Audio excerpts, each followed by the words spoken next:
అందరికీ నమస్కారం. చాలా రోజుల తర్వాత మళ్ళా రామాయణం గురించి విశ్లేషించుకునే భాగ్యం కలిగింది. ముందు ట్రెడిషనల్గా మనం ప్రార్థన చేసుకొని తర్వాత దీనిలోకి ఉపక్రమిద్దాం. ఓం శుక్లాంబరధరం విష్ణుం శశివర్ణం చతుర్భుజం ప్రసన్నవదనం ధ్యాయేత్ సర్వవిఘ్నోపశాంతయే మౌనవ్యాఖ్యా ప్రకటితపరబ్రహ్మతత్వం యువానం వర్షిష్టాంతేవ సదృశిగణైః ఆవృతం బ్రహ్మనిష్టైః ఆచార్యేంద్రం కరికలితచిన్ముద్రమానందమూర్తిం స్వాత్మారామం ముదితవదనం దక్షిణామూర్తిమీడే వైదేహీ సైతం సురుద్రం తలే హైమే మహామండపే మధ్యే పుష్పకమాసనే మణిమయే వీరాసనే సుస్థితం అగ్రే వాచేతి ప్రభంజనసుతే తత్వం మునిభ్యః పరం వ్యాఖ్యాంతం భరతాదిభిః పరివృతం రామం భజే శ్యామలం. కూంజంతం రామ రామ ఇతి మధురం మధురాక్షరం ఆరుహ్య కవితాశాఖాం వందే వాల్మీకి కోకిలం. ఓం శ్రీ గురుభ్యో నమః. ఓకే, ఈరోజు టాపిక్ వాలి వధ. ఇది ఒక క్లిష్టమైన టాపిక్ రామాయణంలో. బాగా జనాల్లో తర్కానికి ఆస్కారం ఉన్నటువంటి ఒక టాపిక్ అన్నమాట. కాస్త రామాయణం చదివిన ప్రతి వ్యక్తి అయినా సరే తప్పుగా అర్థం చేసుకోవడానికి లేదంటే రామాయణంలో తప్పులు ఎతకడానికి ఆస్కారం అనేటువంటి ఒక చాప్టర్. వాలి వధలో ఒక విశిష్టత ఏంటంటే ఈ వాలి వధలో సీతాదేవి కనిపించదు అన్నమాట. కేవలం రాముడు, సుగ్రీవుడు, వాలి ప్రధానంగా వీళ్ళ ముగ్గురి మధ్య జరిగేటువంటి కథ. అయితే మనం కిందటిసారి అనుకున్నట్టుగానే ఇది ఒక పీఠముడి. రాముణ్ణి ఒక తప్పు కోణంలో చూపిస్తూ వాల్మీకి కథ ముగించి వెళ్ళిపోతాడనమాట. అది రాముడు తప్పు చేశాడా అంటే చేసినట్లుగా అనిపిస్తుంది. సరే, రామ భక్తులం మనం కాబట్టి ఏదో రకంగా వాదించి రాముడు చేసిందే కరెక్టు, మిగతా వాళ్ళంతా తప్పు అని మనం చూపించడానికి ప్రయత్నం చేస్తాము. వందల సంవత్సరాలు లేదంటే వేల సంవత్సరాల నుంచి ఇది నడుస్తూనే ఉంది. దీని మీద పుంతాను పుంతలుగా వ్యాఖ్యానాలు రాశారు పెద్దలు, వ్యాఖ్యానాలు చెప్పారు. వాళ్ళందరి యొక్క ప్రయత్నం ఏంటంటే రాముడు చేసింది కరెక్టు, మిగతా వాళ్ళందరూ తప్పు అనే రకంగా కోణకరించడం. అంతే బలంగా నాస్తికులు లేదంటే సనాతన ధర్మానికి వ్యతిరేకమైన వాళ్ళు దీనిలో తప్పులు వెతకడానికి శ్రమస్యం చేస్తూ ఉంటారు అన్నమాట. వాళ్ళు కొంతవరకు కృతకృత్యులు అయ్యారు, అలాగే వీళ్ళు కొంతమంది అన్నమాట. దీనంతటికీ మూలం వాల్మీకి. అసలు ఇట్లాంటి కథ దీనిలో పెట్టడం ఎందుకు, వీళ్ళు జుట్టు పట్టుకొని కొట్టుకోవడం ఎందుకు అనేటంటే అది ఆయన వే ఆఫ్ టెల్లింగ్ థింగ్స్ అనమాట.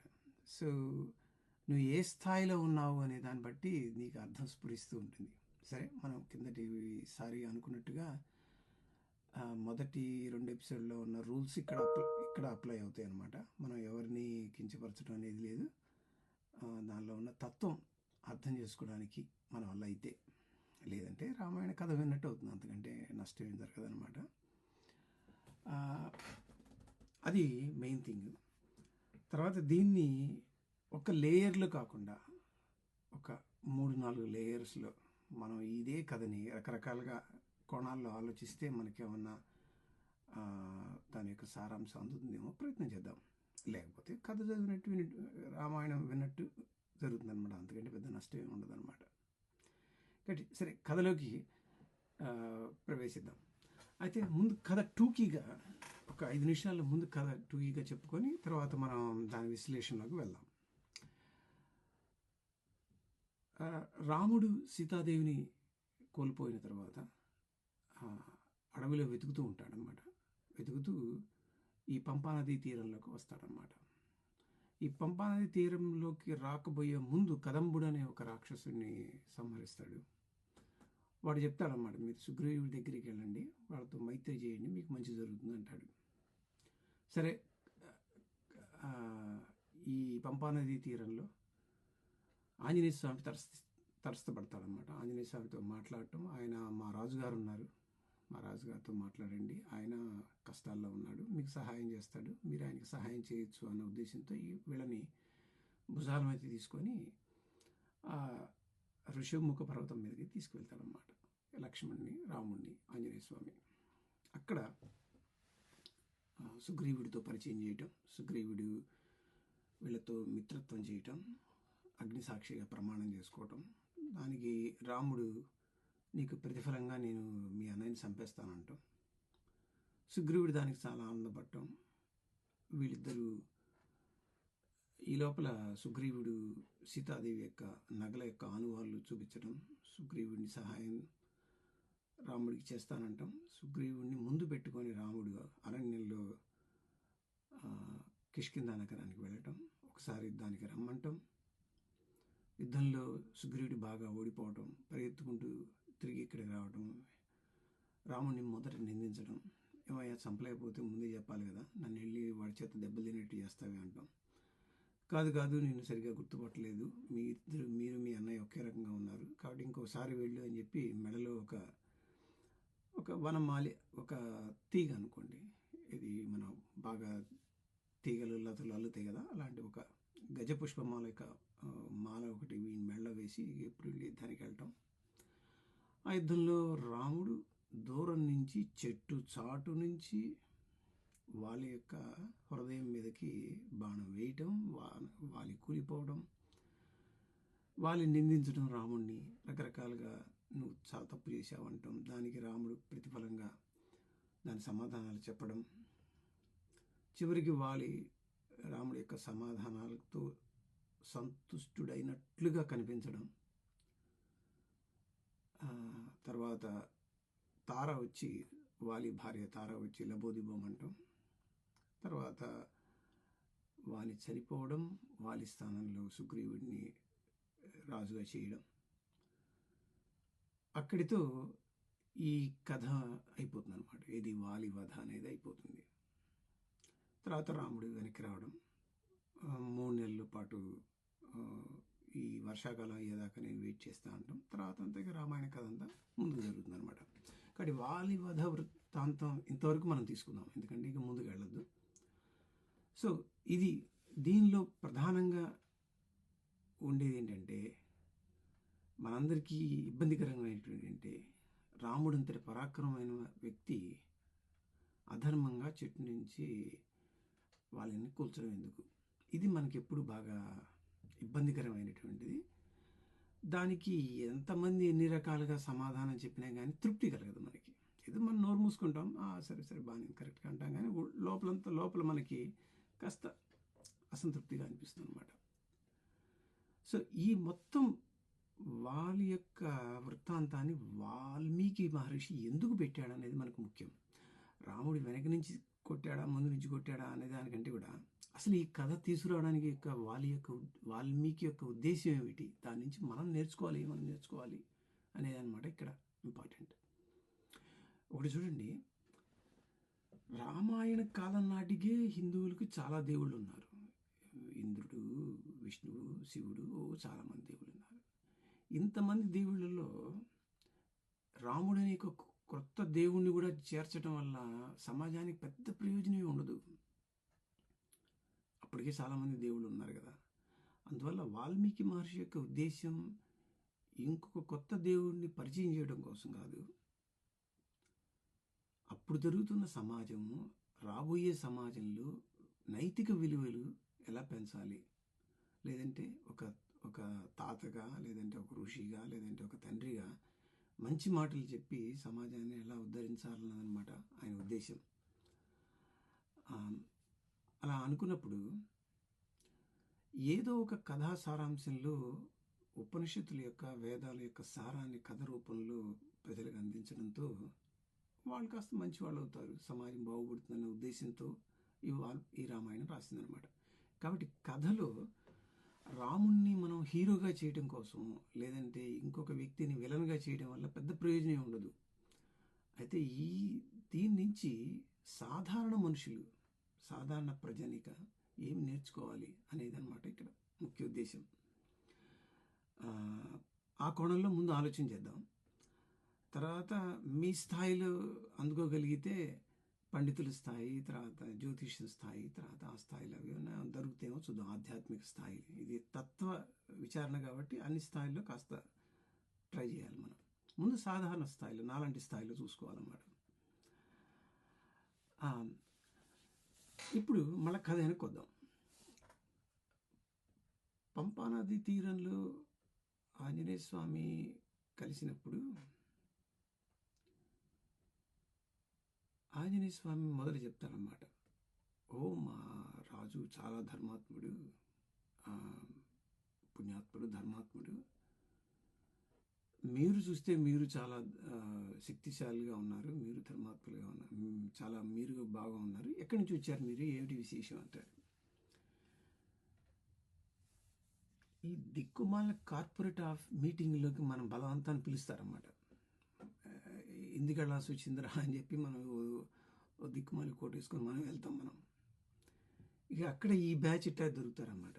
వాడు రావడంతోనే వాడు చెప్తాడు, నేను డిప్యూటీ డైరెక్టర్ దానికి అడ్మిషన్స్కి. ఇంకోటి అంటాడు, నేను స్టార్టప్, నాకు ఒక కంపెనీ ఉంది, ఇప్పుడు ఆల్రెడీ 1 మిలియన్ అయింది, ఐఎమ్ వెయిటింగ్ ఫర్ 10 మిలియన్ అది అని. ఇంకోటి ప్రతిసారి ప్రతివాడు ఏంటంటే మొదట కనిపించగానే వాడు చేసినా లేదంటే వాడి మ్యాక్సిమం ముందు మొదలు పెడతామన్నమాట. సరే మనం తక్కువ అని చెప్పి మనం కూడా చెప్తాం అన్నమాట, ఓ నేను దాని డైరెక్టర్, దీని చీఫ్, దాని చీఫ్ అని. సో వీడి యొక్క మ్యాక్సిమం వాడు చెప్తే ఎదుటివాడు వాడు మ్యాక్సిమం చెప్తాడు. తర్వాత కొన్నాళ్ళైన తర్వాత తెలుస్తుందన్నమాట, వాడు చెప్పింది మ్యాక్సిమం రియాలిటీ దానిలో ఒక 10% కూడా ఉండదన్నమాట. అట్లాగే 2 వ్యక్తులు కలవంగానే ముందు ఆంజనేయ స్వామి మా రాజు ధర్మాత్ముడు, పుణ్యాత్ముడు, నియమాలు అది ఇది గొప్ప చెప్తే లక్ష్మణస్వామి ఇంకా ఊదుకున్నాడు అన్నమాట. మా అన్నయ్య ధర్మాత్ముడు, మా అన్నయ్య తక్కువ ఏంటి, మా అన్నయ్య ధర్మ పరిపాలన కోసం అసలు దిగాడు అనమాట, మాట పాటించడం కోసం మా అన్నయ్య దిగాడని ఈయన చెప్పుకున్నాడు.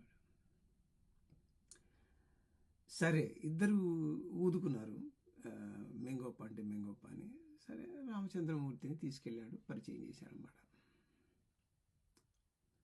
తీరా వెళ్తే అక్కడ నలుగురే ఉన్నారు. వీడి మొహం మండ, వీడేదో రాజ్యం అన్నాడు, వీడు రాజు అన్నాడు, చూస్తే నలుగురు గోచీలు పెట్టుకొని అటు ఇటు తిరుగుతున్నారు. సరే మనం అనుకున్నది వేరు, మనం చూస్తున్నది వేరు.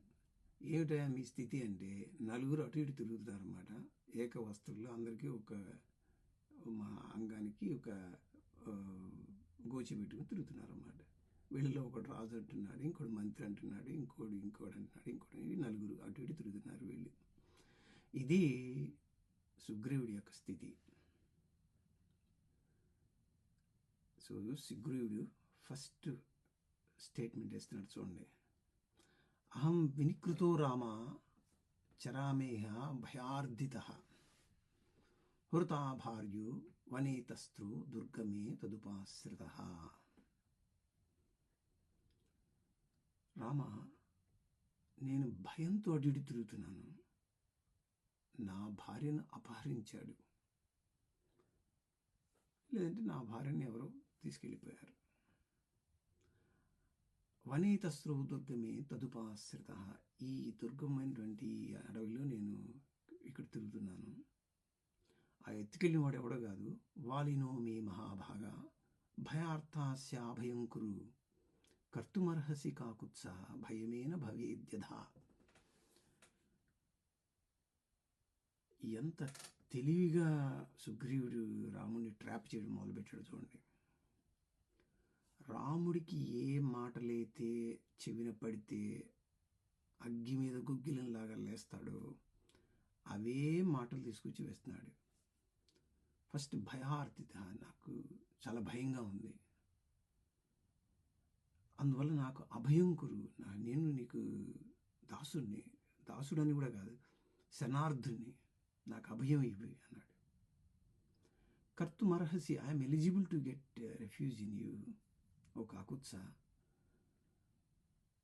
ఈ వాలి అనేవాడు నాకు ఈ భయానికి కారణం, నా భార్యను దొంగిలించడానికి కూడా కారణం.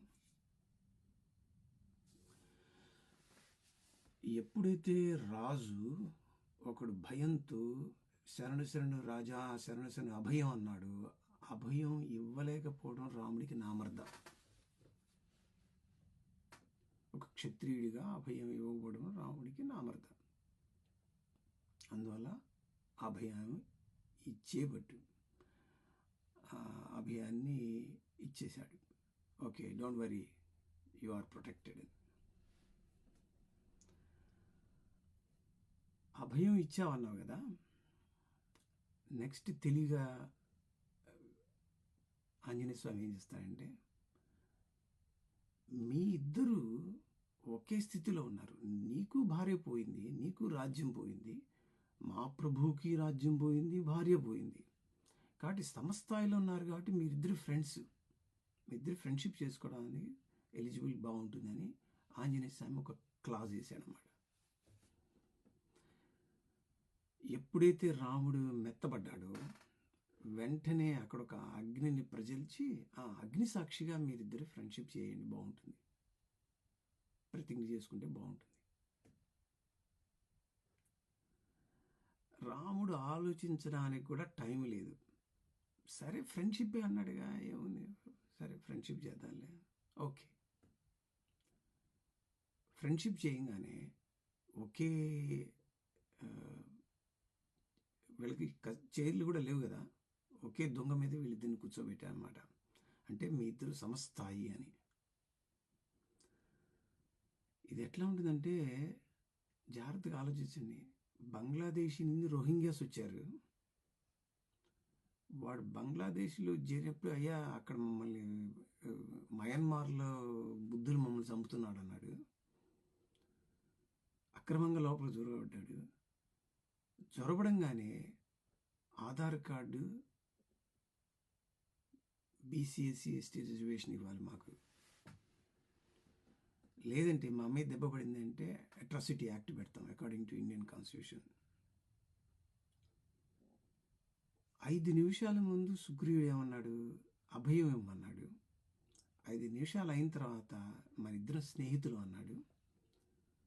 స్నేహితులు అన్న తర్వాత మనం బాండ్ పేపర్ మీద సైన్ చేద్దాం అన్నాడు, అగ్ని ముందు సాక్షిగా.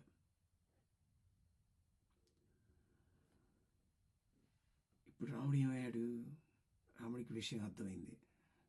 ఓ, వీడిప్పుడు ఫ్రెండ్షిప్ స్టేటస్లోకి తీసుకొచ్చి మనని అఫీషియల్గా చేశాడు, కాబట్టి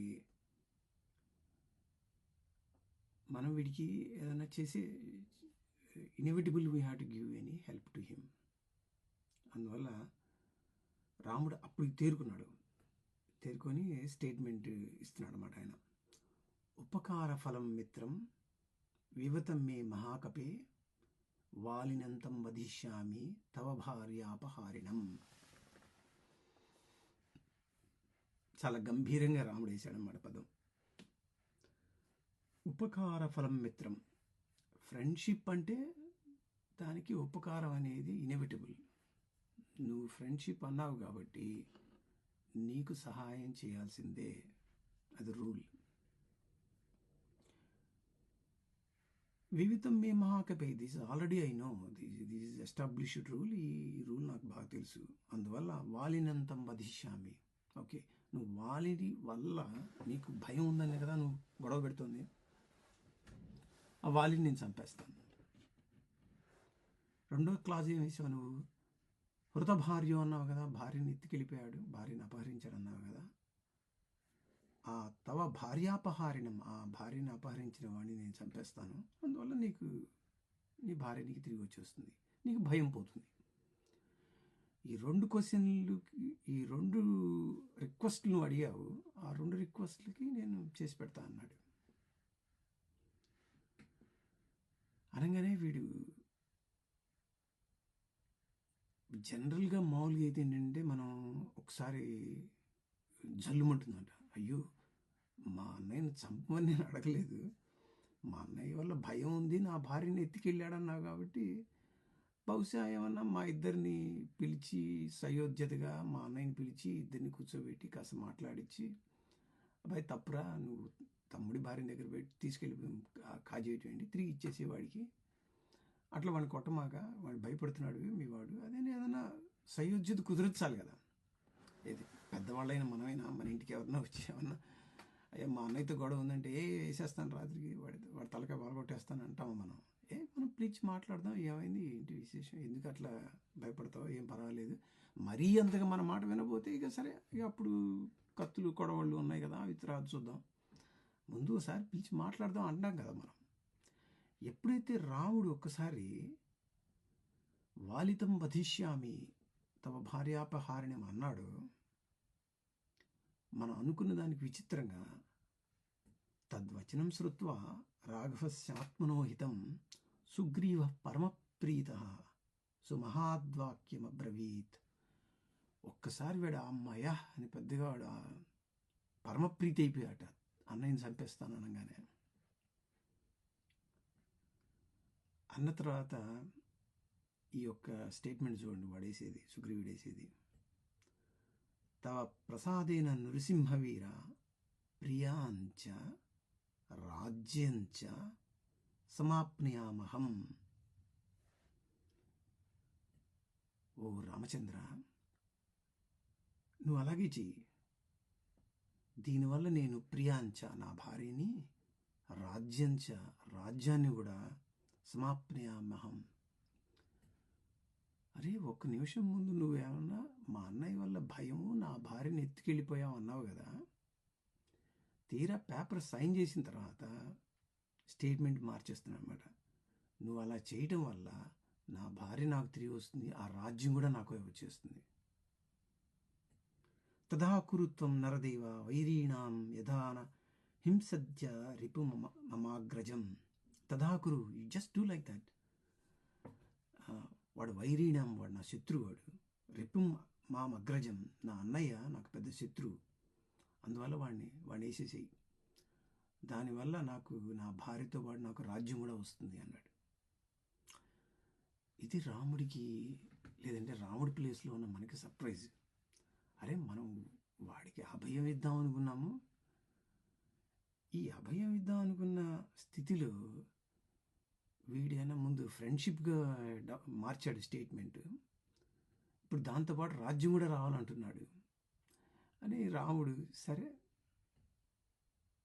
చూడాలే కానీ అనుకున్నాడు. ఇంత అయిన తర్వాత సుగ్రీవుడు ఇంకో వేరే కలర్ చూపిస్తున్నాడు అనమాట. ఇక్కడ ఒక చిన్న కథ, జస్ట్ 2 minutes కథ చూద్దాం. ఇప్పుడు ఏదన్నా ఒక వ్యక్తి, ఒక సేట్జీ అనుకోండి, ఒక సేట్జీ మన ఇంటి ముందుకు వచ్చి ఏదో ఎతుకుతున్నాడు అనమాట. ఏం ఎతుకుతున్నావు ఏంటి, ఏమైందంటే, ఏమండి మా పిల్లని ఎవరు ఎత్తుకెళ్ళిపోయారు, అందువల్ల మా పిల్ల ఎటు వెళ్ళిందో అని ఎత్తుకుతున్నా అన్నా అనుకో. ఓ పిల్ల ఎత్తుకెళ్ళిపోయిందా సేట్జీ, ఓకే నేను వెతికి పెడతాను. సరే నేను వెతికి పెట్టాలంటే ముందు నాకు ఈ ఇల్లు ఒకటి అడ్డంగా ఉంది, ఈ ఇల్లు అమ్మేస్తే కనుక నాకు ఫ్రీ అయిపోతాను నేను, అప్పుడు నేను కూడా వచ్చి మీ పిల్లని వెతికి పెడతాను, అది ఇది అంటాడు. సేజ్ ఏంటంటే పిల్లని ఎతకడం కోసం వీడి ఇల్లు అమ్మటం ఏమిటి అని కాదు, నేను ఎత్తి పెడతాను, ఇల్లు అమ్మటం ఇల్లు సెడ్జి ఇల్లు అమ్మటం అని. సో ఒక 2 నిమిషాల తర్వాత సెడ్జి అంటాడు, ఏదో గొడవ వీడి, ఏంటిటా ఇల్లు ఎంత అంటాడు. ఏదో ₹1,00,000 2,00,000 ఏదో అంటాడు. వీడు కోట్లు ఉన్న సెడ్జి కాబట్టి వీడు సరిపోలే కొంటాలెత్తి అని అనొచ్చు అనే ఒక అవకాశం ఉంది. సరే కొంటాలెత్తి అన్న తర్వాత మెల్లిగా ఒక పిల్ల పరికిని తీసుకొచ్చి సెడ్జి చూపిస్తాడు అనుకో. ఇక్కడేదో పరికిణి పడినట్టుంది, ఇది మీ పిల్లదేనా అంటాడు. సేట్జీకి ఆ పరికిణి చూడంగానే గుండె బావురం ఉంటుంది. అయ్యో ఇది నా పిల్లదే ఈ పరికిణ, నీకు ఎట్లా వచ్చింది, ఇది నీ చేతికి ఎట్లా వచ్చింది అంటాడు. అది ఎవరు దొంగిలించుకెళ్తుంటే ఓ పిల్లని, ఆ పరికిణి ఇక్కడ పడిపోయింది, అది నేను ఇచ్చానంటాడు. నా ఇదే కథని జస్ట్ ఫ్రీజ్ చేయండి. అక్కడ ఒక వ్యక్తి ఒక పిల్ల కోసం వెతుకుతున్నప్పుడు నీ చేతిలో ఒక పరికిణి ఉంటే ఏ సాధారణ వ్యక్తి అయినా ముందు ఏం చెప్తాడు, ఏమండి ఇక్కడేదో పరికిణి పడింది, మీ అమ్మాయిదేనా ఇది, అని మొట్టమొదటి చెప్పాల్సింది అది.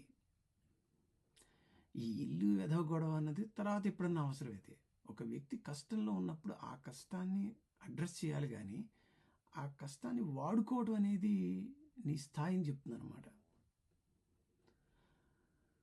రాముడు కనిపించిన తర్వాత రాముడి చేత సొంతకాలు పెట్టించుకొని, రాముడి చేత ప్రమాణాలు చేయించుకొని, రాముడి చేత తన అన్నయ్యని చంపడం వరకు ప్లాన్ వేసిన తరువాత మెల్లిగా వెళ్ళి ఆంజనేయ స్వామితో చెబుతాను, సుగ్రీ ఆంజనేయ అక్కడేదో నగల మూట ఒకటి ఉంది, తీసుకురా. ప్రమాణం అయ్యేంత వరకు తన దగ్గర ఇలాంటి నగల మూట ఒకటి ఉందని, అది దొరికిందని ఏం చెప్పలేదన్నమాట. ఇప్పుడు బయట పెడుతున్నా అన్నమాట. బయటపెట్టి నా దగ్గర ఒక నగల మూట దొరికింది, ఏదో ఒక ఆవిడ రావణాసుడు ఎత్తుకెళ్తుంటే అక్కడ కింద పడేసింది, ఈ నగల మూట బహుశా మీదేమో చూసుకోండి అన్నాడు. అనగానే పాపం రాముడికి ఆ చూడటంతోనే, ఆ నగలు చూడటంతోనే కళ్ళ మండి నీళ్ళు వచ్చి తను గుర్తుపట్టలేకపోయాడు. సరే తమ్ముడి లక్ష్మణ, ఇవి మీ వదినమేమో గుర్తుపట్టు అన్నాడు.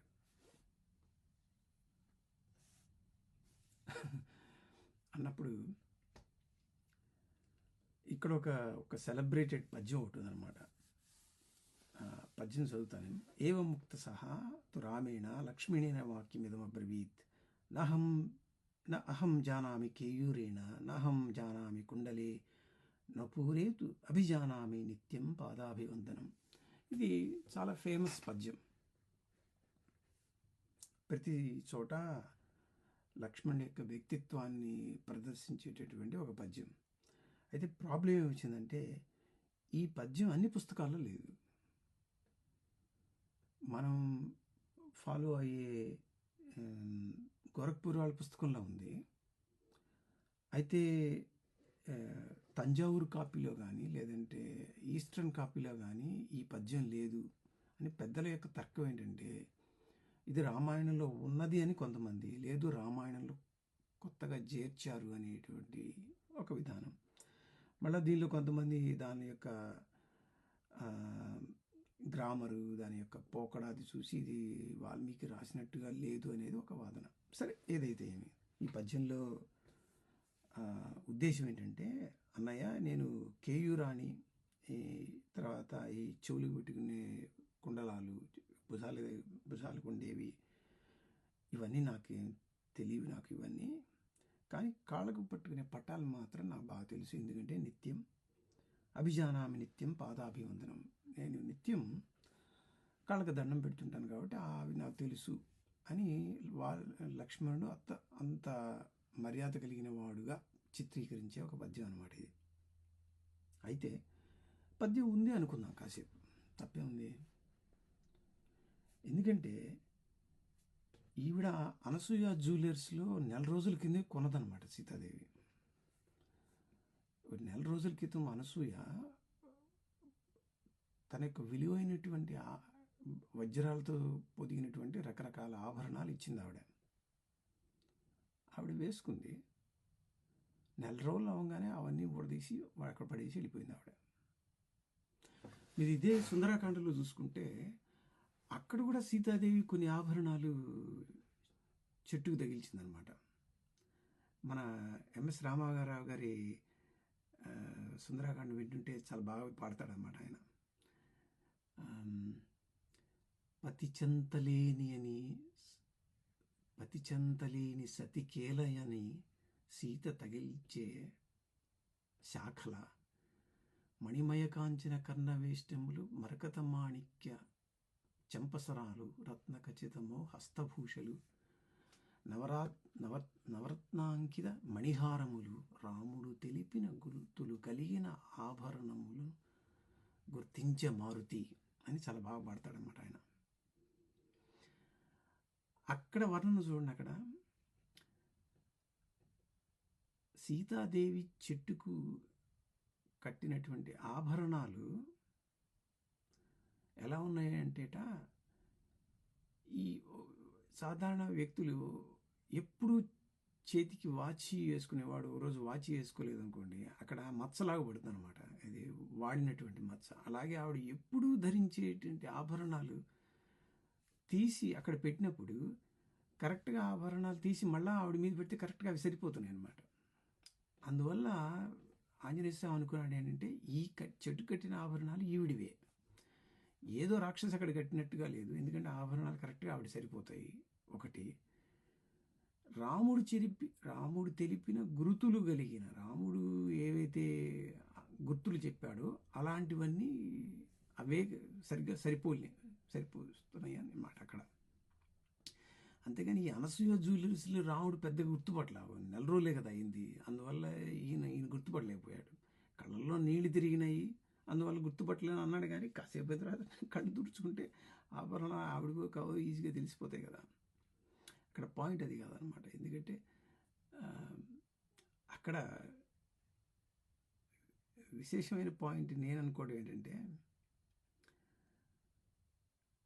ఆవిడ అఫ్కోర్స్ మన తత్వంలోకి ఇప్పుడే వెళ్ళకూడదు, బట్ సందర్భం వచ్చింది కాబట్టి ఆవిడ జగన్మాతకు సమర్పించేటువంటివి ఆవిడ ఏమైనా ఎక్కడికైనా తీసుకెళ్తుందా? ఆవిడ అక్కడే పడేసి వెళ్తుంది. ఒక సాధారణ సముద్రంలోనే నువ్వేమైనా తీసుకెళ్ళి పడేస్తే నీ మొహం తిరిగి కుడుతుంది అన్నమాట సముద్రం. అట్లాగే నువ్వు 1,00,000 కుంకుమార్చనలు చేసిన, తోమాల సేవ చేసి నిన్ను తీసుకొచ్చి తులసి దళాలు లేదంటే 1,00,000 పుష్పాలతో పూజ చేసినా కానీ రేపు పొద్దున అవన్నీ తీసుకెళ్ళి డస్ట్బిన్లో పడేసేవి అనమాట. పరమాత్ముడు ఏమో తీసుకెళ్తాడా? అట్లాగే అనసూయ బలవంతంగా ఇవన్నీ ఆభరణాలు ఇచ్చినా చాలా వరకు వద్దంది ఆవిడ. ఏవో ఇచ్చావు కదా అని తీసుకుని అవి అక్కడే పడేసింది అనమాట. ఆవిడతో ఉండే గుణాలు ఆవిడతోనే వెళ్ళినాయి, మనుషులు ఆపాదించేవి మాత్రం అది అక్కడే పడేసింది అనమాట. అందువల్ల రాముడికి ఈ అనసూయ జ్యువెలర్స్లో కొత్తగా కొన్నవి ఏమి గుర్తుపట్టలేకపోయాడు. తర్వాత ఈయన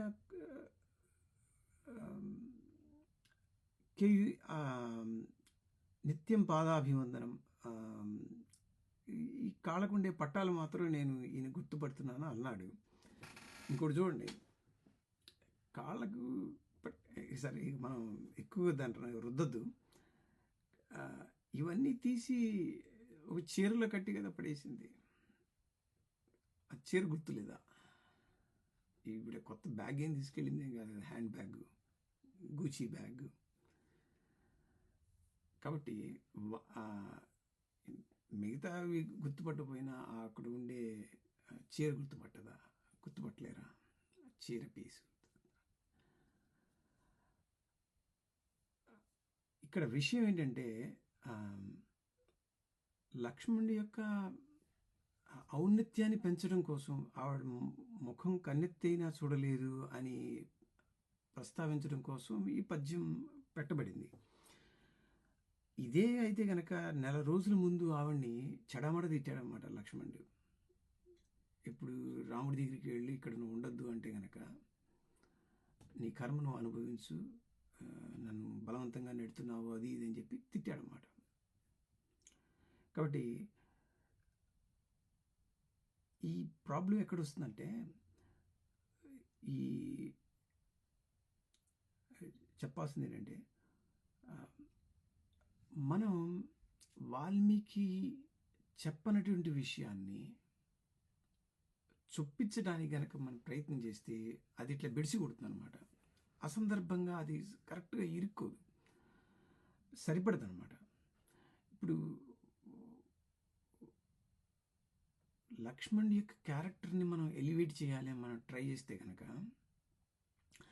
అది వాల్మీకి చేసేవాడు, అండ్ వాల్మీకి సందర్భానుసారంగా చెప్పేవాడు అన్నమాట. ఎప్పుడైనా సరే వ్యక్తుల యొక్క పాత్రను ఎక్కువ చేయటం తక్కువ చేయటం అనేది అది మన పని కాదు, అది రచయిత చేస్తారన్నమాట సందర్భానుసారంగా. వాల్మీకి వేరే ఒక ప్రధానమైన ఉద్దేశం ఉంది, రాముడిని ఎక్కువ తక్కువ చేయడం, సీతను ఎక్కువ తక్కువ చేయడం కాదు, దానివల్ల సమాజానికి ఎలాంటి సందేశం ఇవ్వాలన్నదన్నమాట ముఖ్యం. కాబట్టి ఇంకొకటి సందర్భం వచ్చింది కాబట్టి ఇది ఒకటి స్పృశించి వెళ్తానమాట. అట్లా అని చెప్పి మనం రామాయణంలో లేనివి కొన్ని ఉన్నాయి కాబట్టి రామాయణం అంతా తప్పులు తడక అని మనం ఆ డైరెక్షన్లో పోకూడదు. ఎందుకంటే రాయటానికి ఎలాంటి సదుపాయాలు లేని సమయంలో పాపం ఇవన్నీ ఇన్ని వేల పద్యాలు గుర్తుపెట్టుకొని ఇన్ని ప్రతులుగా రాసి సేకరించి ఎన్నో వేల సంవత్సరాలు ఈ దండయాత్రలతోనూ వాటితోనూ వీటిని తట్టుకొని బుద్ధులు తట్టుకొని అవి తట్టుకొని ఇప్పటిదాకా మన పెద్దలు మనం తీసుకొచ్చారన్నప్పుడు సాధారణంగా ఒకటి ఇప్పుడు ఒక పుస్తకం ఉంది, దానిలో లేదంటే ఒక గ్రంథం, తాటాకుల గ్రంథం ఉంది, అందులో ఒక 2 భాగాలు పోయి ఉండొచ్చు కాలక్రమేణా. అది అసంపూర్ణంగా ఉన్నప్పుడు ఏదో ఒక పెద్దవాళ్ళు పాపం దాన్ని అది సంపూర్ణత చేయడానికి కొంత ప్రయత్నం చేసి ఉండొచ్చు. అందువల్ల దాన్ని పెద్దగా తప్పుగా చూసుకోవడానికి మనం ఏం లేదు. తర్వాత దీనిలో లక్ష్మణస్వామి పాదాలు ఉన్న పట్టాలు గుర్తుపట్టి అది అమ్మవారివే అని చెప్పాడు అని మనం దీని గురించి తీసుకోవచ్చు. అయితే మిగతా గుర్తుపట్టలేకపోవడానికి కారణం తత్వంగా చూసుకుంటే కనుక ఇది కొత్తగా వచ్చింది అనమాట. కొత్తగా వచ్చినాయి, కొత్తగా పోతాయి. అమ్మవారు ఏవి తీసుకెళ్లేదే కాదు, ఆవిడ చేత బలవంతంగా అవి అనసూయ ఇప్పించింది కాబట్టి అది ఆవిడ అక్కడే పడేసి వెళ్ళిపోయిందని మనం స్పష్టంగా తీసుకోవచ్చు అనమాట. అందువల్ల ఫలం పుష్పం తోయమ్మని భక్తితో ఏదైనా నువ్వు 1-2 ఇవ్వచ్చు, కానీ మరీ వెర్రిగా మనం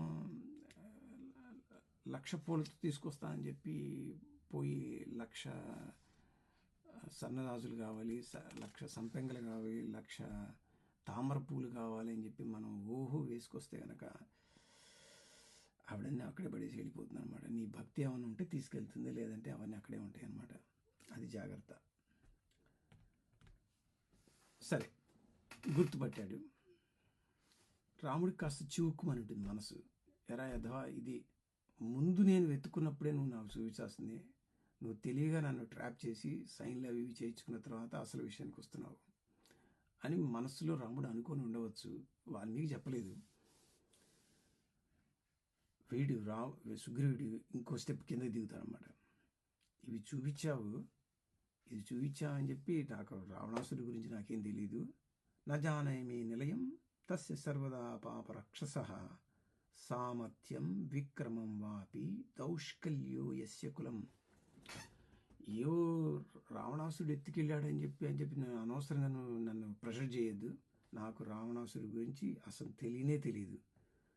నహి తస్యాస్య విఘ్నతాన్ త్రిషు లోకేషు రాఘవ సర్వాన్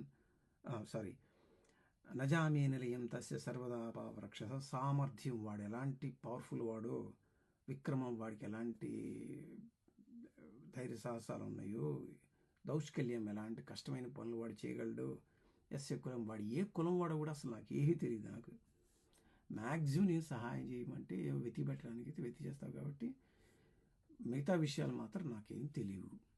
ఈ తెలియని ఎప్పుడు చెప్పాడు వాడి పనులన్నీ సైన్ అయిన తర్వాత చెప్పాడనమాట. సరే, కానీ రాముడికి ఇంతకు ముందే సుగ్రీవుడి గురించి ఒక ఐడియా ఇచ్చాడనమాట కబంధుడు. ఏమిచ్చాడు? నహి తస్యాస్య విఘ్నతం త్రిషు లోకేషు రాఘవ సర్వాన్ పరిశ్రుతో లోకాన్ పురాసో కారణాంతరే. రామ, నువ్వు ఈ పంపానది తీరంలో సుగ్రీవుడు అని వాడితో సాహసం చేయి. వాడు సర్వాన్ విఘ్నతాం, వాడికి తెలియని విషయం అంటే లేదు. త్రిషు లోకేషు, వాడు ఈ భూమిలో కాదు 3 లోకాల్లో కూడా వాడికి తెలియనటువంటి విషయం లేదు. రాఘవ వాడు కంత్రి నెంబర్ 1. అయితే కారణాంతరాల వల్ల వాడు రాజ్యం నుంచి వెళ్ళగొట్టాడు, కానీ వాడికి మొత్తం తెలుసు అన్నాడు. కానీ సుగ్రీవం అంటాడు, అసలు నాకు వాడి గురించి తెలియదు అన్నాడు. తెలియనన్న పెద్ద మనిషి ఈ వానరులందరినీ 4 దిక్కులకు పంపించేటప్పుడు బెస్ట్ క్యాండిడేట్స్ని అందరినీ సౌతులు పెడతాడన్నమాట. ఆంజనేయ స్వామిని, తర్వాత అంగదుడిని, నీలుడిని, తర్వాత జాంబవంతుని, ఉన్న బెస్ట్ వాళ్ళందరినీ తీసుకొచ్చి ఒక గ్రూప్లో పెట్టి మిగతా చచ్చు పుచ్చులు అని చెప్పి 3 సైడ్లో పంపిస్తారనమాట. ఎవరికి అర్థం కాదు. వీడికి దక్షిణ వైపే లంక దొరుకుతుందని, దక్షిణ వైపే రావణాసురుడు ఉంటాడని దీనివల్ల అర్థమైపోలే. అలా కాని వాడితే ఏం చేస్తా అంటే ఆంజనేయ స్వామిని తూర్పుకు పో, అంగదుడిని పశ్చిమానికి పో, వీడిని వాడిపో ఇటు పో, నలుగురిని ఉన్న 4 టాలెంట్లు 4 గ్రూపులో పెడితే 4 గ్రూపులు బాగా పనిచేస్తాయి. కానీ ఉన్న అందరినీ తీసుకెళ్ళి ఒకే గ్రూపులో పెడితే that itself is saying that he knows very surely that it is happening there కదా. ముందే చెప్పుంటే ఎట్లా ఉండేది? రాముడు రావడంతో రామా మీరేదో మీ భార్య కోసం ఎత్తుతున్నావున్నా, ఇగో నా దగ్గర ఇట్లా ఉంది. నాకు తెలిసినంత వరకు వాడు దక్షిణంలో రావణాసురుడు అనేవాడు ఉంటాడు, దక్షిణ వైపే ఉంటాడు. వాడు ఇక్కడెక్కడ భూమిలో ఉండేవాడు కాదు, వాడు దక్షిణ స్టార్టింగ్లో అనే ఇండియాలో ఉండేవాడు కాదు, వాడు దూరంగా ఉండేవాడని టకటకటగా చెప్పాలి కదా. అంత బోళా వ్యక్తి అయితే, అంత పరిశుద్ధాత్ముడు అయితే ముందే టకటగా చెప్పాలి కదా. లాస్ట్ మినిట్ దాకా తన పని అయ్యేదాకా అరవకుండా పీస్ మీల్ ఇన్ఫర్మేషన్ అనమాట. ఏదో కాస్త మనం ఆ ఉదాహరణ వేయకూడదు, బిస్కెట్ వేసినట్టు అనమాట. వేసి తన పనికి నడిపించుకుంటూ ముందుకు తీసుకెళ్ళడం అన్నమాట.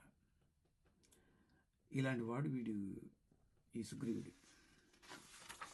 బాగానే ఉంది.